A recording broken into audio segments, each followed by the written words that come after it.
ওম শান্তি। আজ ৬ ফেব্রুয়ারি ২০২৬ আমরা বাবার অমূল্য মধুর মহাবাক্য শুনব। ওম শান্তি। মিষ্টি বাচ্চারা, এখন চড়তি কলা অর্থাৎ উপরে ওঠার সময়। ভারত গরিব থেকে সহকার অর্থাৎ ধনী হয়। তোমরা বাবার থেকে সত্যযুগের বর্ষা নিয়ে নাও। আজকের প্রশ্ন, বাবার কোন টাইটেল শ্রীকৃষ্ণকে দিতে পারো না? উত্তর, বাবা হলো গরিব নিবাস। শ্রীকৃষ্ণকে এমন বলা যাবে না। ও তো অনেক ধনবান, ওনার রাজ্যে সবাই সহকার হয়। বাবা যখন আসে তখন সব থেকে গরিব ভারত হয়। ভারতকেই আবার সহকার বানায়। তোমরা বলো আমাদের ভারত স্বর্গ ছিল, এখন নেই, আবার হবে। গরিব নিবাস বাবা ভারতকে স্বর্গ বানায়। গীত। আখির ও দিন আয়া আজ। ওম শান্তি। মিষ্টি মিষ্টি রুহানি বাচ্চারা, এই গান শুনেছ। যেমন আত্মা গুপ্ত আর শরীর প্রত্যক্ষ হয়।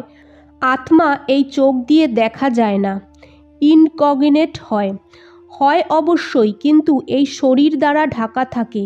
এই জন্য বলা হয় আত্মা গুপ্ত। আত্মা নিজে বলে আমি নিরাকার, এখানে সাকারে এসে গুপ্ত হয়েছি। আত্মার নিরাকারী দুনিয়া আছে, ওখানে তো গুপ্ত কোনো কথাই নেই। পরমপিতা পরমাত্মাও ওখানে থাকে। ওনাকে বলা হয় সুপ্রিম, উঁচু থেকে উঁচু আত্মা, উপর থেকে উপরে থাকা পরমাত্মা। বাবা বলে যেমন তোমরা গুপ্ত, আমাকেও গুপ্ত আসতে হয়। আমি গর্ব জেলে আসি না। আমার নাম একটাই, শিব চলতে থাকে। আমি এই শরীরে আসি, তাও আমার নাম বদলায় না। ব্রহ্মা বাবার আত্মার যে শরীর হয় তার নাম বদলায়। আমাকে তো শিবই বলা হয়, সব আত্মাদের বাবা। তো তোমরা আত্মারা এই শরীরে গুপ্ত থাকো, এই শরীর দ্বারা কর্ম করো। আমিও গুপ্ত।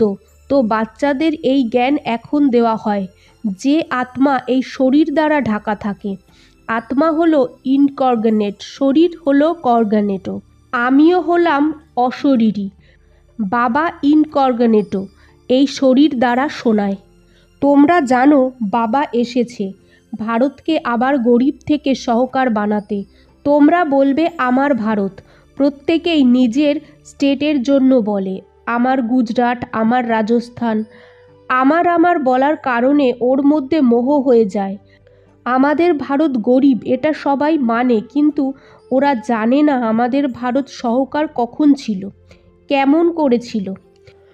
তোমরা বাচ্চারা অনেক নেশায় থাকো যে আমাদের ভারত তো অনেক সহকার ছিল। দুঃখের কথাই ছিল না। সত্যযুগে অন্য কোনো ধর্ম ছিল না, একটাই দেবী দেবতা ধর্ম ছিল। এটা কেউ জানেই না। ওয়ার্ল্ডের যে হিস্ট্রি জিওগ্রাফি হয় সেটা কেউ জানে না। এখন তোমরা ভালোভাবে বোঝো, তোমাদের ভারত অনেক সহকার ছিল, এখন অনেক গরিব হয়েছে। এখন বাবা আবার সহকার বানাতে এসেছে। ভারত সত্যযুগে অনেক সহকার ছিল, যখন দেবী দেবতার রাজ্য ছিল। তারপর এই রাজ্য কোথায় গেল এটা কেউ জানে না। ঋষিমুনিরাও বলে যে আমরা রচয়িতা আর রচনাকে জানি না। বাবা বলে সত্যযুগেও দেবী দেবতাদের রচয়িতা আর রচনার আদি মধ্য অন্তের জ্ঞান ছিল না। যদি ওনাদের জ্ঞান হয় যে আমরা সিঁড়ি নেমে কলিযুগে চলে যাব, তো বাদশাহীর সুখ থাকবে না, চিন্তা হতে থাকবে। এখন তোমরা চিন্তা করছো আমরা শতপ্রধান ছিলাম, এখন আবার শতপ্রধান কিভাবে হব? আমরা আত্মারা যে নিরাকারী দুনিয়ায় থাকতাম, ওখান থেকে কিভাবে সুখধামে আসলাম এটাও জ্ঞান আছে। এখন আমরা চড়তি কলা অর্থাৎ উপরে ওঠার কলায় আছি। ড্রামা অনুসারে প্রত্যেক অ্যাক্টর নম্বর অনুসারে নিজের নিজের সময়ে এসে পার্ট বাজায়। এখন তোমরা বাচ্চারা জানো গরিব নিবাস কাকে বলা হয়। এটা দুনিয়া জানে না। গানেও শুনেছ আখির ও দিন আয়া আজ, জিস দিন কা রাস্তা তকতে থে সব ভক্ত। ভগবান কবে এসে আমাদের অর্থাৎ ভক্তদের এই ভক্তিমার্গ থেকে ছাড়িয়ে সদ্গতিতে নিয়ে যাবে এটা এখন বুঝেছি। শিব জয়ন্তী পালন করো তো অবশ্যই আসে, তাই না?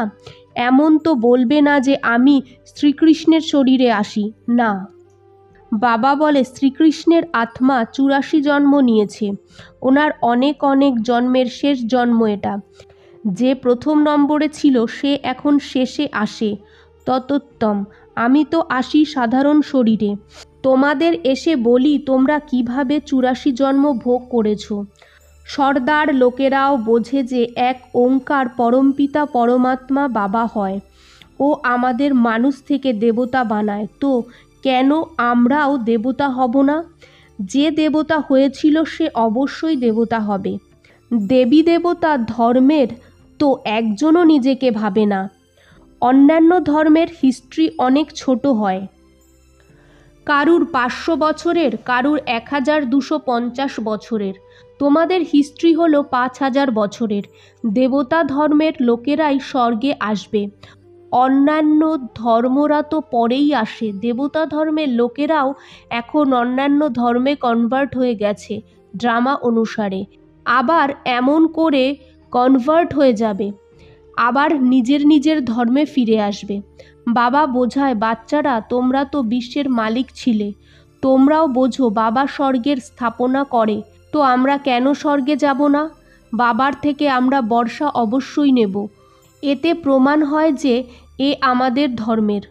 যে হবে না ও আসবেই না, বলবে অন্য ধর্মে কেন যাব। তোমরা বাচ্চারা জানো সত্যযুগ নতুন দুনিয়ায় দেবতাদের অনেক সুখ ছিল, সোনার মহল ছিল। সোমনাথের মন্দিরে কত সোনা ছিল, এখন সোমনাথের মন্দিরে কত সোনা ছিল এমন অন্য কোনো ধর্ম হয়ই না। সোমনাথ মন্দিরের মতো এত ভারী মন্দির কোথাও হবে না। অনেক হীরা জহরত ছিল, বুদ্ধ বা অন্যান্যরা কোনো হিরে জহরতের মহল থোড়াই হবে। তোমরা বাচ্চাদের যে বাবা এত উঁচু বানিয়েছে ওনার তোমরা কতটা মান রেখেছ। মান রাখা উচিত, তাই না? বোঝে যে ভালো কর্ম করে চলে গেছে। এখন তোমরা জানো সবথেকে ভালো কর্ম পতিত পাবন বাবা করে। তোমাদের আত্মা বলে সব থেকে উঁচু সেবা বেহাদের বাবা এসে করায়।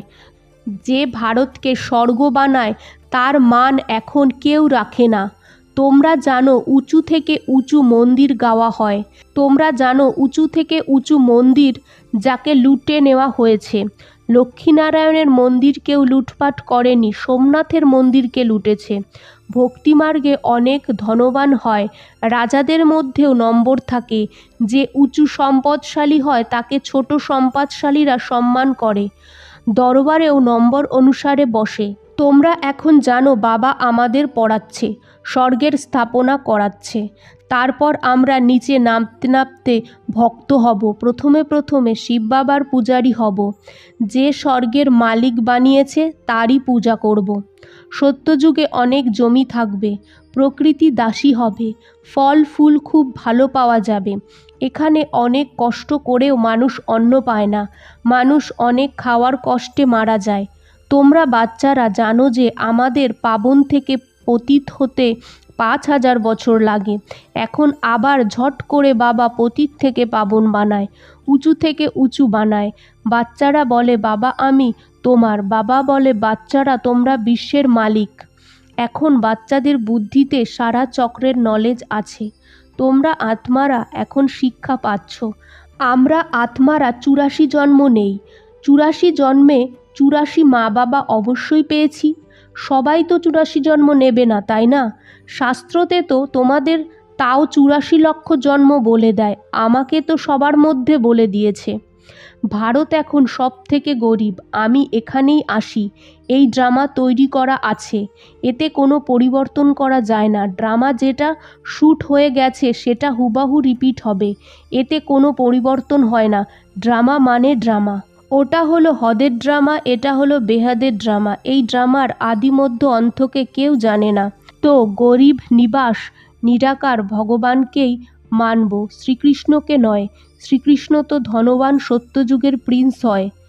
ভগবানের তো নিজের শরীরই নেই, ও এসে বাচ্চাদের ধনবান বানায়, তোমাদের রাজযোগের শিক্ষা দেয়। পড়া করে ব্যারিস্টার হয়ে তারপর পয়সা কামায়। বাবা তোমাদের এমন পড়ায় তোমরা ভবিষ্যতে নর থেকে নারায়ণ হয়ে যাও। তোমাদের জন্ম তো হবেই, তাই না? এমন নয় স্বর্গ কোনো সমুদ্র থেকে বেরোবে। শ্রীকৃষ্ণ তো জন্ম নিয়েছে, কংসপুরী তো ওই সময় ছিল না। শ্রীকৃষ্ণ তো কারুর বাচ্চা হবে, তাই না? ওয়ার্ল্ডের হিস্ট্রি জিওগ্রাফি হুবহু রিপিট হয়। এই পড়া কত সহজ, তুমি স্বর্গকে জানো। ভারত স্বর্গ ছিল, ভারত অবিনাশী খণ্ড। ভারতের মতো মহিমা আর কারো নেই। সবাইকে পতীত থেকে পাবন এক বাবা বানায়। আচ্ছা মিষ্টি বাচ্চাদের গুড মর্নিং। আজকের ধারণা: 1. ড্রামার আদি মধ্য অন্তের জ্ঞান বুদ্ধিতে রেখে সব চিন্তা ছেড়ে দিতে হবে। এক শতপ্রধান হওয়ার চিন্তা রাখতে হবে। 2. গরিব নিবাস বাবা ভারতকে গরিব থেকে সাহুকার বানাতে আসে, ওনার পুরো সহযোগী হতে হবে। নিজের নতুন দুনিয়াকে মনে করে সব সময় খুশিতে থাকতে হবে। আজকের বাপদাদার মধুর বরদান: মনে সদা এক রামকে রেখে সত্যিকারের সেবা করা বাচ্চারা মায়াজিত বিজয়ী ভব। হনুমানের বিশেষতা দেখানো হয় যে ও সদা সেবাধারী মহাবীর ছিল। এই জন্য নিজে জ্বলেনি, কিন্তু লেজ দিয়ে পুরো লঙ্কা জ্বালিয়ে দিয়েছিল। তো এখানেও যে সেবাধারী হয় সে মায়ার অধিকারকে শেষ করতে পারে, যে সেবাধারী নয় সে মায়ার রাজ্যকে জ্বালাতে পারবে না। হনুমানের মনে এক রাম ছিল, তো বাবা ছাড়া আর কেউ যেন মনে না থাকে। নিজের দেহের স্মৃতিও তখন মায়াজিত বিজয়ী হওয়া যাবে। আজকের স্লোগান: যেমন আত্মা আর শরীর কম্বাইন্ড, তেমন তোমরা বাবার সাথে কম্বাইন্ড থাকো। ওম শান্তি।